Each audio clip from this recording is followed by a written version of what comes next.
We'll take our next question from Jim Barcelona with Miami Herald.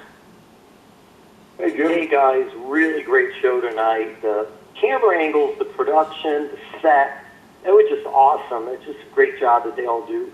Since you both are on, I had another question, but I want to ask you this, and I think this is super cool you guys are doing this tonight. Paul, what does Shawn bring to the NXT table? And Shawn, to you, what does Paul bring to the NXT table in just developing this whole thing?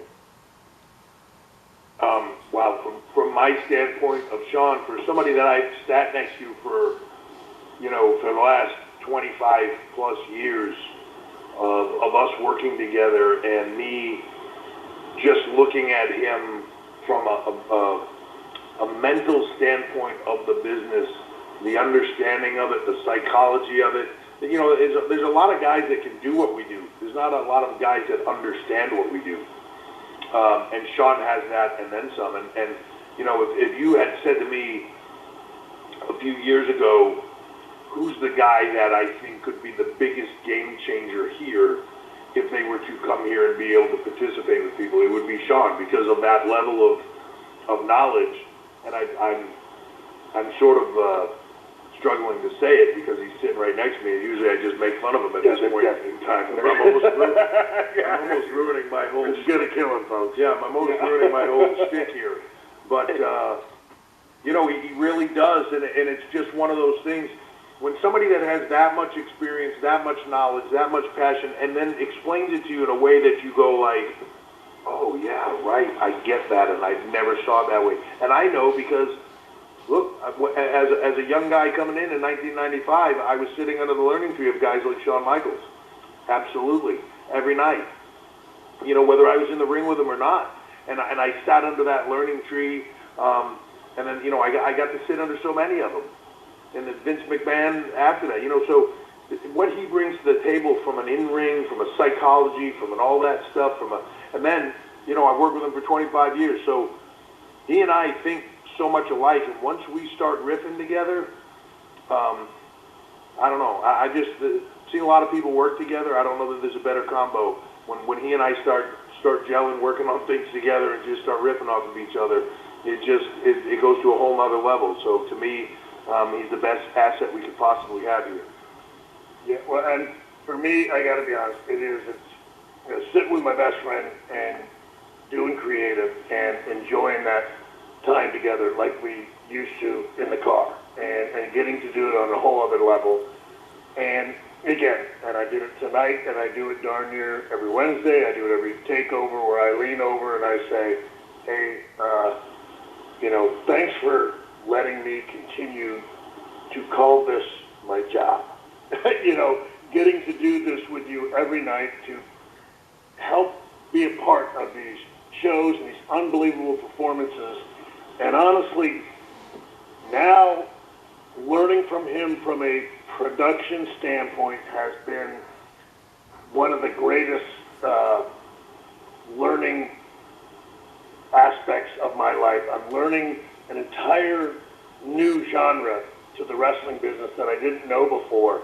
And I make fun of him, I call him Scorcese all the time, because it's the level at which he goes to production, and I'm taking notes and stuff like that, and understanding these different camera shots. I mean, as you all noticed tonight, just some of the unbelievable shots and camera angles and stuff like that, and that all comes from Hunter, and that's something that I don't have that much experience in. And over the last several years, him teaching me that and trying to glean as much as I can from that, and it grows from there. Both of us just continue to build on this, obviously this friendship that we've had, but then being able to extend that to the NXT brand has been an awesome process. And like I said, every now and then I have to lean over and go, dude, this is my job. This is freaking awesome. Jim, I want you to understand how painful that was for both of us. Well, listen, guys, thank you both so much. Scorcese and Speilberg, let's get him again tomorrow night, all right? Let's go. Well, where's the Waldorf and the others? Yeah, Statler and Waldorf is more like it. Thank you. We'll go next to Jason Powell with ProWrestling.net. Hey, Shawn Shawn, having grown up, hey, good to talk to you guys. Shawn, having grown up watching you and Marty work as the Midnight Rockers of the AWA, I'm just curious to know how involved you are in working with the tag team wrestlers in NXT. Yeah, well, so look, I mean, at one time when I was here from the coaching standpoint, I was working with everybody as much as I can. Obviously, with the live show and doing more from a production standpoint, creative standpoint, and with NXT UK, that hasn't been as in depth as it once was. But again, there's always, there's almost, as you see in so many of the tag teams, there's always aspects of the Rockers or DX where there's a little bit of something that I can always connect with in darn near every team we have. And that's, again, some of the joy that I have. I don't know, it makes you feel good when you can see a little hint of what it was you used to do and try to add, to that aspect. But I have to be honest, I mean, Marty and I were pretty innovative in 1988, but what these guys are doing these days is just off the charts. And so a lot of times it's now beginning to help them combine some of that unbelievable athletic ability and help them with the storytelling and the psychology. And I think that's when it all really starts to come together. And that's always the biggest joy for me, is when they are able to expand on that and really get the most out of what it is they're doing. And Jason, just to add to that, from my point of view, we have so many great people here helping with those matches. Talk about producers on these things and who are helping these young men and women put this stuff together. Whether I'll put my money down on Sarah Amato as a producer, and I've worked with everybody from the time I walked in WWE. Best in the world, but Matt Bloom, Steve Carino, just outline Terry Taylor, all these people, but yet everybody, no one has an ego, and everybody just works together and comes together and goes, hey, what do you think of this, and how about that? Everybody's just trying to make the best product possible, which is what is awesome. This is such a team. It's great. Well, and Fit Finley, William Regal, we have so many different people with so many different styles that we can make these performers so much more well-rounded, I think, than we had the ability to be. And that's what I think is so phenomenal about this place, is they take in a lot of knowledge from a number of different styles and aspects, and it rounds them out in a way that I don't think a lot of people can touch. Thanks for the time, guys. We'll go next to Michael Morales-Torres with Luca Libre Online. Hey, Michael. Gentlemen, how are you doing today? Great. Yourself? Everything good here in Puerto Rico. Thanks to both of you for your time. And my question is for Shawn and Hunter. It is regarding the tag team division. So, believe me, I love the decision, and I know many of the fans did. But I'm really curious to know, why did MSK was the correct decision to hold the NXT Tag Team titles, and what do they bring to the tag team division? Energy. Yeah, it's a funny thing. I think if you said, and this is not a knock on anybody for sure, but if you put GYV and their style, and Legado and their style, and some of the other tag teams that we have and their styles, and you take MSK out of the equation, the division feels different. MSK came in here and it was like this firecracker team that was just bright and speed and fast and exciting, and I don't know, they just have a different energy. Their energy is palpable, and they bring a different energy. So when you put them into the equation, they change the dynamic. And I think very few of the other teams, and that's not a knock. It's a compliment to them, but not a knock to anybody else. But the other teams don't necessarily have that. They're definitely there. They definitely bring something to the table. The precision, the grit, all those things. Raul and Joaquin with the aerial and everything that they do. They're all phenomenal teams. MSK just brings something different and intangible, and I think that was the deciding factor for us. Is just they were all of a sudden this little light that came in, and it just changed the division. I was going to say, it's just that we had, and we don't usually have a lot of missing pieces, but our tag team divisions were so complete, we needed one last little element to round it out, and I feel like MSK did that. And now, again, it is a complete tag team division that has a number of different innovative and different styles and unique, I don't know what personalities that we didn't have before. Styles make fights. I've heard that said so many times, whether in combat sports or anything else. Styles make fights. They brought a different style that when you matched them up against so many other people, you were just like, oh, I got to see that. That's just great. You know, it's a stylistic thing. Perfect. Thank you so much for your time, and have a great night. Thank you guys. We'll go next to Sean Ross Stapp with Fightful.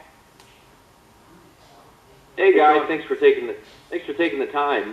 Before my question, as I mentioned, I was getting on this media call. Kathy Kelly sent me a tweet and asked Triple H how quick he can get his jet out to LA and back to Orlando.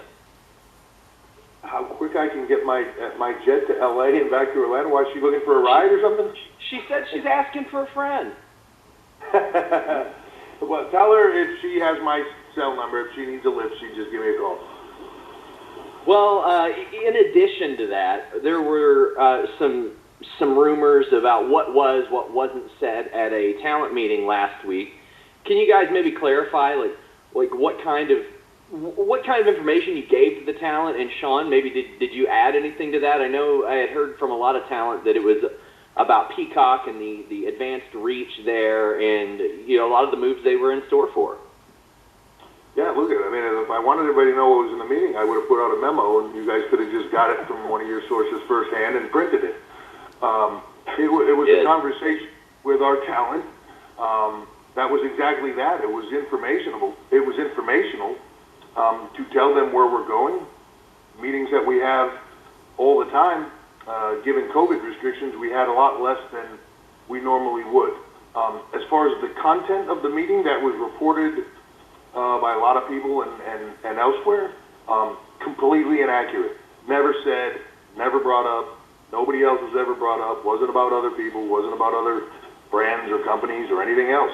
It was a factual meeting to tell people where we're going, where we're headed, and to motivate them going into the future. Nothing more, nothing less. Yeah, and I guess the only thing I can add to that is I didn't hear what the thing was, and I never talk at those things. I talk as little as possible, to be perfectly honest. I mean, I'm not big on the public speaking if I can help it, but I don't know. I don't. You want to spark me up after that, because that's not when Yeah. Thank you all. I'm so out of the loop, and that's really close. Thank you. We'll take our next question from Nick Hossman with Wrestling Inc. Hey, Nick. Hi, Paul. Hi, Shawn. Thank you guys so much for taking the time tonight. Yeah, well, Shawn, my question is for you. There was a stare down you had with Adam Cole. They got a lot of people talking. So, what's going on here? Was it just two guys making eye contact, or do you have the itch for maybe one more big bout, possibly in NXT? Well, look, I was walking back from the ring, and he just started staring at me, so I just started staring back. So, okay. Yeah, that Adam Cole, if he looks at me wrong, I'll just slap the taste out of his mouth. But, no, I'm just kidding. I love Adam Cole. He's one of my boys. But, no, like I said, everybody knows some of the similarities between Adam Cole and myself. And, that was just, to me, that was just a fun, awesome moment. Prior to that, in the Devlin Santos introduction of the ladder match, it's going to be taking place tomorrow night 2. But yeah, no, that was just a moment there between Adam Cole and myself. Gotta say, for me, it was kind of fun, and it got me a little giddy too, because that's one of those ones that you wish you were 10 or 15 years younger. That would have been cool at one time. Okay, cool. All right, well, thank you guys so much for the time. Congratulations on a great show tonight. Thanks, Nick. Thank you. We'll go next to Bill Pritchard. One more, and we'll call it a night. Thank you. We'll go to Bill Pritchard with WrestleZone.com. Hey, Bill.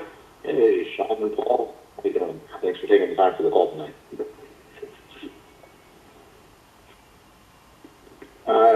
I wanted to circle back something that Paulie said earlier about a loss signifying that a talent is moving on. Toni Storm's been one of those names that people have been kind of waiting to see what she does next, but people aren't really talking about if she's moving on tonight. They're more or less talking about Zoey Stark picking up the win. So can both of you just speak to what the win does for Zoey and what it does really for rebuilding the women's division up and kind of getting another name going no matter what happens with Toni or any of the other women's talent on the roster? I think, first of all, this Toni Storm's one of the most talented women in the world. Incredibly talented performer. But you said it sort of best to me when you were saying, you were talking about Zoey Stark and what an incredible, she's one of those women that came in the door, you threw something at her, and man, when she got out there, you were just like, oh, gosh, okay, we're going with this. And going to give some more opportunity, and then she knocked that one out of the park. You give her another one, she knocked that one out of the park, right? And you just kept moving forward. But when you get to something like tonight in this pre-show, a lot of eyeballs on it, a lot of momentum. Moving Zoey Stark forward does not hurt Toni Storm. Moves Zoey Stark up and gives everybody more people to step into the ring with. And you know, the art of what we do, to me, has always been being able to be in a position where you are on top of a ladder, if you want to say it that way, and you reach down and pull other people up without losing your spot on the ladder. That's the art of what we do, and then you're just pulling more people up so that there's more people for everybody to work with, and building stars around you. That's when you get great, and that's what this game is about. So sometimes I think people read too much into the and I don't mean this like it doesn't mean anything. The momentum of a win or a loss is really where it matters, right? If it doesn't shift momentum, then the loss or the win didn't matter. But if it shifts your momentum, then it was done for the right reasons. I don't believe this loss shifted shifted momentum at all, Toni Storm, but I believe it did for Zoey Stark. Yeah, if it makes you feel any better, Zoey Stark has taken everybody sort of by surprise. Yeah, I don't know that any of us expected or knew what we were going to get out of Zoey Stark, and it's just been tremendous. And so, you know, it's one of those things that is, you know, you keep putting the chips in if they keep delivering, right? And, and that's certainly what she's done. Yeah, you just keep adding to the opportunity, waiting to see where it's all at, and she keeps over-delivering on everything we do. So, really excited to have her here and really excited to move forward with her. And you know, look, she's in the mix of everything we're doing right now, and that's we were talking to her a few minutes ago, and she's been here for 3 months, and she's moved herself right into that mix. It's impressive, and what she's done is impressive. And I can tell you, I think I walked in this place first thing this morning, and the first thing when I walked into the gym at the Performance Center was her training, and we were close to showtime, and I looked over, she was still training. And that was before going out there to wrestle Toni Storm. She's a machine. Work ethic is unbelievable, so, you know, the sky's the limit.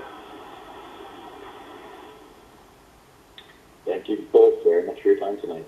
Congratulations on a good show. Thank you very much. All right, folks, that'll wrap up tonight's conference call. I'll turn it back over to Paul and Sean for some closing comments. Well, thank you, everybody. Thanks, Sean, for being a part of it. But you know, I'm excited to do this tonight, and excited for the level of event that we have tonight. Usually when I get done these, I think of how great they were, and you know, how I wouldn't want to have to be somebody trying to follow an event like that, and I look at it, and we're the ones that have to follow an event like that tomorrow night. But when I look at the card of everything that's on it, whether it be Bronson and Gargano for that North American title, whether it's the women's tag match, Io and Shotzi, and Candice and Indy, whether it's the ladder match for the Cruiserweight Championship with Escobar and Devlin, or whether it's Finn and Cross for the NXT title, or then, you know, undoubtedly Adam Cole and Kyle O'Reilly unsanctioned. That's the crew to follow it with. So, Can you say some pretty safe bets right there, my man? yeah, I said it going into tonight. Almost every match on the card tonight and tomorrow has the opportunity and the ability to steal the week and have the match of the entire week of WrestleMania. And I truly believe that. So tomorrow night will be something special. We also have Poppy's going to be here tomorrow night doing something special. So it's going to be another fun evening. Streaming on Peacock exclusively. So if you haven't yet, go get Peacock commercial free. It's phenomenal. And look forward to seeing you all tomorrow night when we stand and deliver one more time.